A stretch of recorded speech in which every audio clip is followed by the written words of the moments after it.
coming up there. Great. True to his roots, as a proud member of the Chickasaw Nation, Bill fudged his birth date to enlist in the National Guard when he was just 16. When the Korean War broke out, he could have used his young age to get out of going, but he didn't. He deployed to Korea with the 45th Infantry Division in 1951. Despite his age, Bill was made a squad leader and was promoted to staff sergeant. He served 9 months in combat before returning home and going back to high school for his senior year. Then he used the GI Bill to go to college, and he's had a very good life ever since. He's been a patient at VA facilities in 2 states. He's bought 2 houses using VA home loans, and he lives in one of them now with Linda, his wife of 52 years. Congratulations to both of you.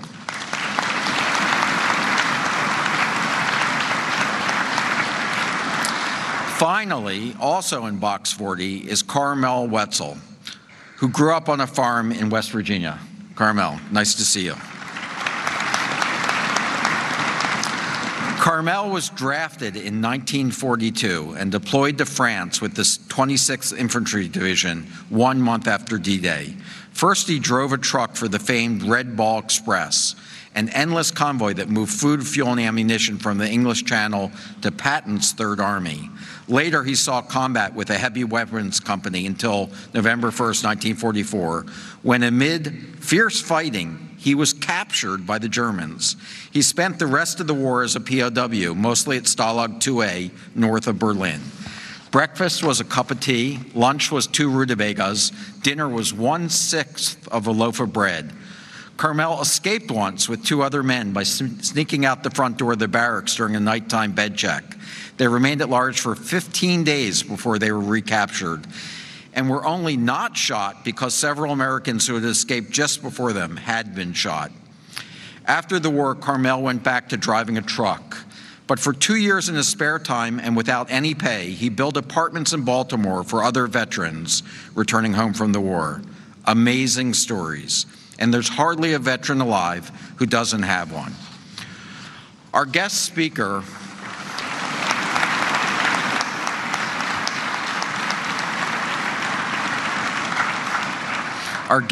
today also has a story to tell, not of his own service, but of his family's. The Vice President's father, Second Lieutenant Edward J. Pence, also served in the 45th Infantry Division in Korea, not long after Bill Scott, our teenage Chickasaw sergeant. In the war's last months, Ed Pence was awarded the Bronze Star for his actions as a rifle platoon leader in combat near Pork Chop Hill. That's not all. In 1983, the Vice President's older brother, First Lieutenant Greg Pence, also served with the 3rd Battalion, 3rd Marine Regiment in Beirut, Lebanon, just before the infamous barrack bombings that killed 241 American service members and 58 French paratroopers. And now, currently serving, is the Vice President's son, Marine First Lieutenant Michael Pence, who's now in flight school flying jet trainers. That's quite a service record for one family.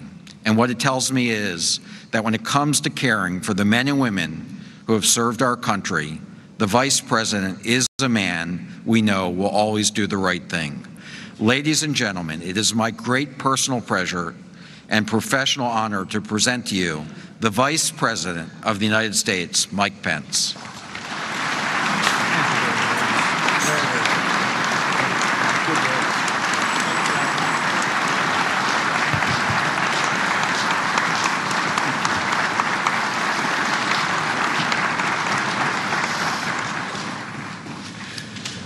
Thank you, Secretary Shulkin, Secretary Mattis, Secretary Zinke, all the members of the Cabinet, Secretary Wilson, General Dunford, General Selva, General McConville, Admiral Caldwell, and Admiral Michael. To Director Durham Aguilera, to distinguished members of Congress, and all our honored guests, but most of all, to the men and women of the armed forces of the United States of America, and to all our veterans who have worn the uniform of this great nation, Happy Veterans Day.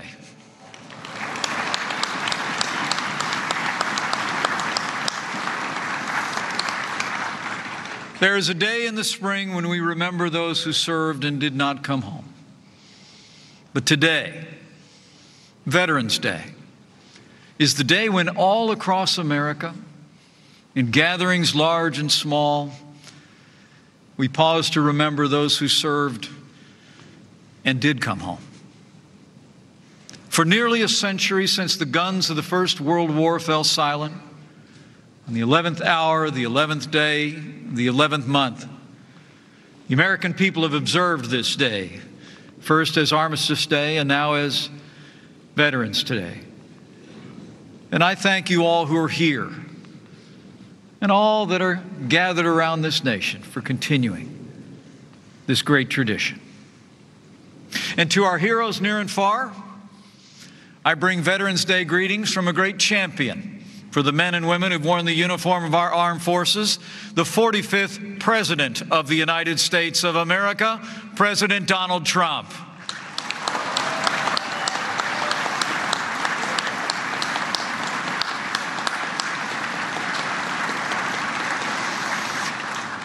At this very moment, our president is halfway around the world, but I know his heart is here, in this hallowed place, and at every Veterans Day service across the country. President Trump asked us to be here at this National Veterans Day ceremony to, in his words, honor all Americans who served in the Army, Navy, Air Force, Marines, and Coast Guard in times of war and peace, and to pay due respect to those Americans who have passed the torch of liberty from one generation to the next, for they surely have.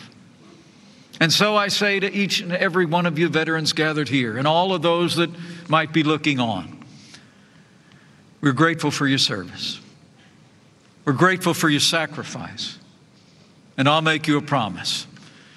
Just as you fought for us, we will always fight for you.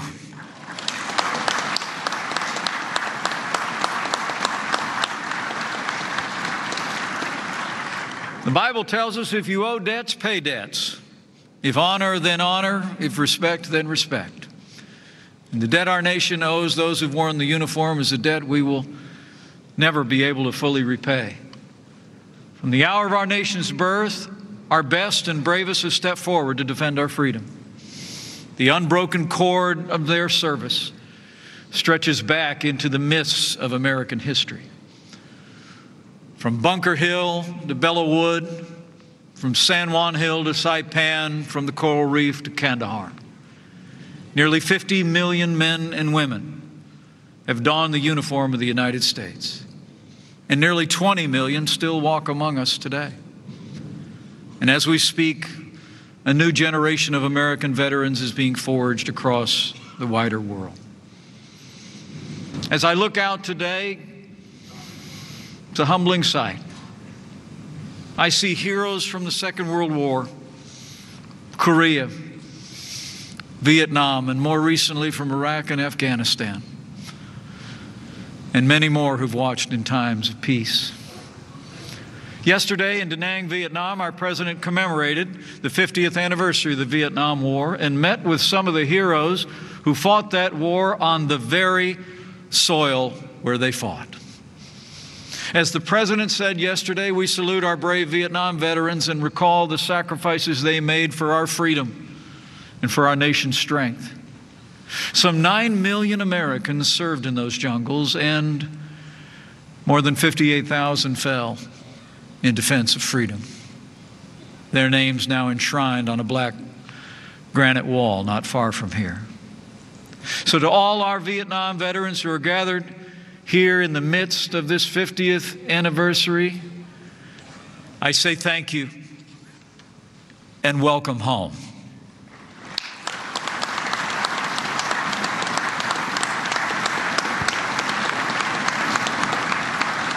You know, I'm told one of those veterans has come to this ceremony almost every year and is almost always introduced as he was today. But I don't think his story has ever been told. And I hope he won't mind too much if I tell it today. 36 years ago this March, a first lieutenant in the United States Army, 1st Battalion, 97 Artillery, awoke at dawn to a massive North Vietnamese attack on the hilltop outpost. He and his brothers were heavily outnumbered. It took just minutes for the enemy to break through their defenses, and the fighting very quickly became hand-to-hand. History records in that moment that young first lieutenant rallied his brothers to stand their ground. He ordered air and artillery strikes from a dangerously exposed position for 4 straight hours. As the situation worsened, he personally directed the withdrawal and provided cover fire, and to ensure his brother's safety and to inflict maximum damage on the enemy, he actually called in an artillery strike on his own position. Wounded and unable to escape himself, he managed to evade detection for 8 long days until he was rescued when American forces retook the outpost. For his conspicuous gallantry, at the risk of his own life, above and beyond the call of duty, he received, of course, the Medal of Honor. So would you join me today in thanking a true American hero, Medal of Honor recipient, First Lieutenant Brian Thacker.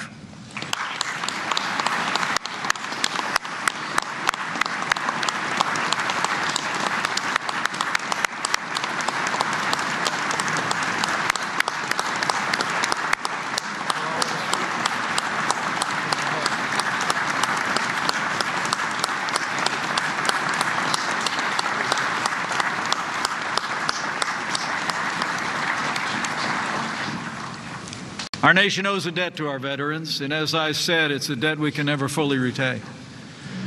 But on this Veterans Day, we rededicate ourselves to accomplishing just that. And I can assure you, since the outset of this administration, President Trump has fought tirelessly to fulfill the words of our nation's 16th president, to care for him who shall have borne the battle. Working with Secretary Shulkin, we've made the Department of Veterans Affairs already more efficient, effective, and accountable. Let me be clear. Veterans' benefits are not entitlements.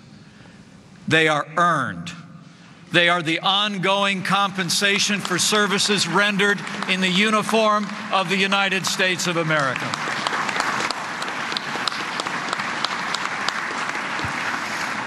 And under President Donald Trump, we're keeping the promises that we've made to men and women who've served in our armed forces. This president has already expanded the Veterans Choice Program by more than $2 billion to give our heroes access to real-time, high-quality health care. And because not all wounds of war are visible, we've improved veterans' access to urgent mental health care services and given greater access to medicine for our veterans. President Trump has signed the VA Accountability and Whistleblower Protection Act to ensure that our veterans receive the highest level of service, and this president has taken decisive action to end a pattern of neglect and mistreatment at the VA. We've already fired or suspended over 1,500 VA employees for negligent behavior.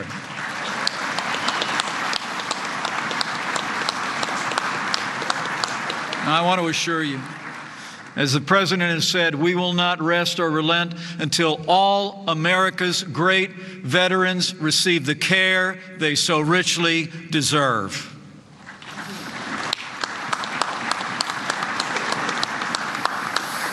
Beyond health care, President Trump has also signed legislation to expand the post-9/11 GI Bill and eliminate the 15-year limit on benefits for new veterans so they can pursue an education of their choosing.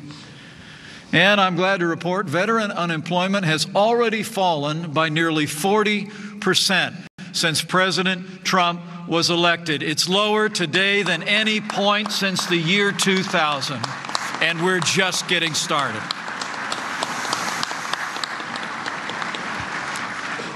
You know, today our veterans continue to serve our nation in careers ranging from business to education, from law enforcement to public service. And it seems wherever they go, their lives are characterized by that same sense of duty, and the courage and selflessness forged during their years in our armed forces. You know, earlier this week, I heard the remarkable story of one such veteran, and I thought I'd share it with you today. On Wednesday, Karen and I traveled to Sutherland Springs, Texas, to meet the families and the victims of the worst attack on a place of worship in American history. At Brooke Army Medical Center, we stood at the bedside of a retired U.S. Marine Corps gunnery sergeant named Juan Macias. We spoke to his family as he lay before us, recovering from his injuries. But it was from another member of the church that we learned of that veteran's extraordinary courage last Sunday. Julie Workman, a registered nurse, was also wounded at the First Baptist Church that day. But no sooner had the attacker left that she began to treat the wounded. Seeing what lay before her, though, Julie told me she was momentarily overcome. And that's when Gunny stepped in. Despite having 5 bullet wounds, she told me that Gunny sat up, looked her in the eye and said, "You were born for this. Keep your wits about you. Do your job." She said that's all she needed to hear. Heroism outlives the uniform, and her actions and his courage undoubtedly saved lives that day. That's an American veteran.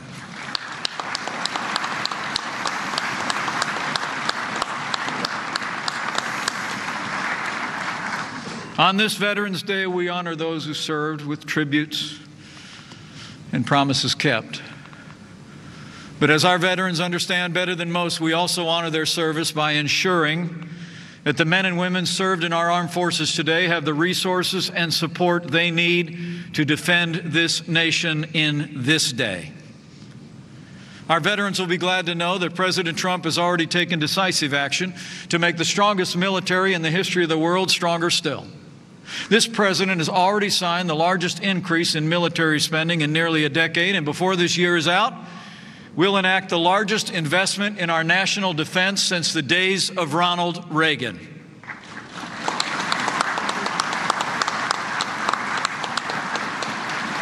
And under President Donald Trump, I'll make you a promise. We're going to rebuild our military.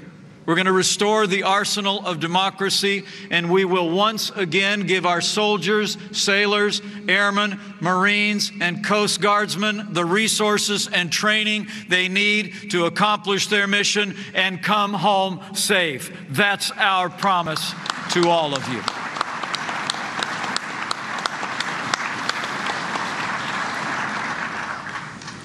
As I close, let me say again how deeply humbling it is for me to stand before so many heroes. For you see, I'm,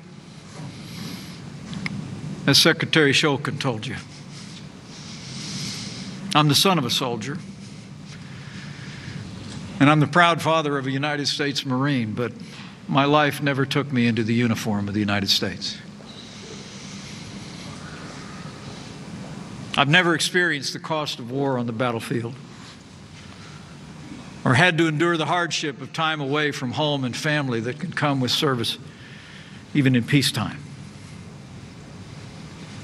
But I've seen enough to know the burden our veterans bear is oftentimes a burden that lives far beyond your time in uniform. 64 years ago, my dad served in combat in Korea. Second Lieutenant Edward J. Pence was in the U.S. Army, 45th Infantry. He fought in the Battle of Old Baldy and Pork Chop Hill, and he earned a Bronze Star for his courage under fire. The truth is, I learned most of that after I grew up, because Dad never talked about the war. And that medal stayed in his dresser drawer. A few years after he died, I was visiting a cousin that he grew up with on the streets of Chicago. And he told me that the war had changed my dad. When I asked him how, he said, "You know, before the war, your dad was the most happy-go-lucky guy I ever met. But," he said, "after he came back, he was different." And then he said words I'll never forget. He said, and I quote, "I don't think your dad ever got over the guilt of coming home." I don't think your dad ever got over the guilt of coming home. You know, in those words, in an instant, I understood every unfinished sentence, every faraway look on my father's face whenever the war came up. If he talked about it at all, he talked about the guys he served with. Guys who didn't get to come home to marry their sweetheart, raise a house full of kids, live their dreams, and see their children's children. That's when I understood the quiet cost of freedom and the burden so many of our veterans bear in their hearts. So to all our veterans looking on, know this: we are with you. You do not carry that burden alone. As a nation, we stand ready to help you shoulder that load with the compassion, support, and prayers of the American people. You were there for us. Now we are here for you.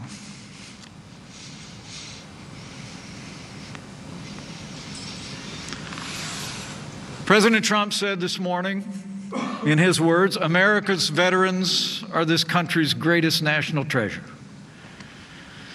He said, "You're the best role models for our youngest citizens, a constant reminder of all that's good, decent, and brave." And to you I say, no truer words were spoken. This is the land of the free because it's still the home of the brave, and you, our veterans, are our brave.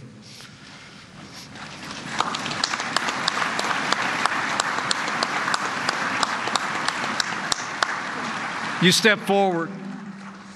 You counted our lives more important than yours.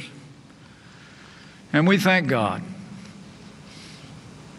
who, as the psalmist says, trained your hands for war, gave you the strength to advance against a troop, but also brought you home safe to your loved ones in a grateful nation. In his proclamation for this Veterans Day, President Trump called upon every American to recognize the fortitude and sacrifice of our veterans. But let me add one challenge, especially to my fellow countrymen who did not serve in the armed forces of the United States. Before this day is out, at home or at work, on a street corner or over a backyard fence, whether they came home in the last week or in the last century, find a veteran, extend your hand, and say those words they never asked to hear but deserve to hear every day. To my fellow Americans, I say, find a veteran today and say, thank you for your service. Thank them for their courage. Thank them for your freedom. And thank them for doing their part to preserve this last best hope of earth for ourselves and our posterity.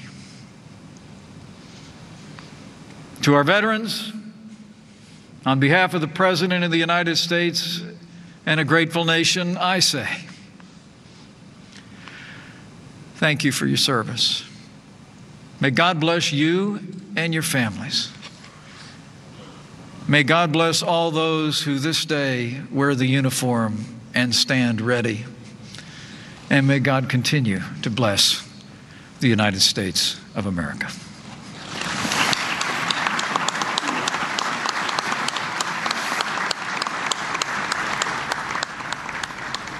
At times, a slightly emotional, certainly a very personal speech from Vice President Mike Pence at Arlington National Cemetery, marking Veterans Day. Himself, the son of a Korean War vet who received the Bronze Star for Valor, the father of a young Marine, second lieutenant, currently in flight training, as we're still watching some of the pictures, Liz, coming in from Arlington Cemetery. And it was what I thought the Vice President alluded to that was quite interesting, is that the support of America's veterans, especially now in the wake of the war on terror, has become truly a nonpartisan issue. And that wasn't always the case. And we heard the Vice President sort of hark back to 50 years ago in the Vietnam War and the reception that veterans got when they came back. And somehow in that time, America's figured out how to separate the political discussion of war from support of the warriors themselves, as we heard the Vice President talking about fulfilling America's promise as we listen back into Arlington.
All right, you are looking live. We just listened to God Bless America. That's Vice President Mike Pence as he was speaking to a group of folks at Arlington National Cemetery. And Leland, you alluded to the fact he talked a lot about his father in this speech, and he said, you know, I'm addressing World War II vets, Korean vets, Vietnam vets, and obviously even the youngest of the group from Iraq and Afghanistan. And certainly he did weave in some of the successes of the administration addressing vets issues, anywhere from the fact that unemployment is lower in that demographic. He talked a little bit about the post 9/11 GI Bill, but then he also really was weaving in some of those personal stories. Like you said, he has family, not only his father but his son serving the country. So for the moment, we've run out of time. We're going to take a quick break. When we come back, we have a lot more, and we'll bring you back to Arlington, and we'll also get you all your latest headlines. Stay with us.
President Trump and Russian President Vladimir Putin crossing paths at a summit in Vietnam. The two world leaders had several brief exchanges, reportedly discussing accusations that Russia meddled in the 2016 election and, of course, the ongoing crisis in Syria. Amy Kellogg joins us now from Hanoi with more. Amy, can you tell us what happened? We had rumors of a formal meeting, but that didn't take place, correct? That's correct, Elizabeth. It didn't happen, and President Putin, somewhat tongue-in-cheek, said that the person who messed this up would be punished. He apparently, Elizabeth, really wanted it to happen. Of course, it would have made him look very good at home, but relations are at a low point, and that is probably ultimately why this tete-a-tete did not come off. Although President Trump later this afternoon told reporters that he and President Putin have a very good feeling between them and a good relationship, even though, quote, we don't know each other very well. Trump said that at their few brief encounters at this summit in Vietnam, he did ask Putin again about election meddling, which the Russian leader denies. Trump said that he thinks Putin is insulted by this and that it is not a good thing for the United States, nor for the crises Trump thinks could be mitigated if Washington and Moscow were working together. Trump said, quote, having a good relationship with Russia is a great, great thing. And this artificial democratic hit job gets in the way. It gets in the way, and that's a shame because people will die because of it. It's a pure hit job, and it's artificially induced, and it's a shame. But anyway, Trump blames the whole collusion story on the Democrats. Ranking member of the House Select Committee on Intelligence, Adam Schiff, put out a response to this, which said in part, quote, today, President Trump said he would accept Putin's denials of Russian meddling in our election over the solid evidence of our own intelligence agencies. He lamented even raising the issue was insulting to Putin. So despite, Elizabeth, the existence of a formal meeting, a bilateral meeting, something that was on the schedule and a side in a room, the U.S. and Russia did put out a joint statement today on Syria. Basically, it put out some points of accord there, one of which being that they will continue lines of communication in Syria so that their militaries don't have any incidents, and also a reaffirmation of the belief on both sides that the Syria conflict ultimately does need to be resolved in a diplomatic way. Elizabeth, back to you. All right, Amy Kellogg with the very latest from Hanoi. Amy, thank you so much. Leland has more. Let's bring in Dean Chang from the Heritage Foundation. He's written extensively on China and their military during his graduate work at MIT. Also spends a lot of time researching Asia in general. Great to have you, as always. Every word a U.S. president said is parsed so closely and watched by foreign leaders. He's on this trip, and we heard what he said on Air Force One to reporters about believing Vladimir Putin, really in the face of this overwhelming evidence from the U.S. intelligence committee and community. What does that translate to for the leaders he's meeting with? Well, I think that, as you said, president's statements are carefully parsed. When we look at, for example, what he said in China about, I don't blame the Chinese, if you just cut it right there, it sounds, oh, great. But then he goes on to say that the Chinese are still engaged in theft of intellectual property. In his speech at APEC, he said the same sort of thing. I think when we look at what he said to Vladimir Putin, or more accurately, what he said about Vladimir Putin on the plane, what he was saying is, okay, he had said this, I'm not going to push him on this. I would be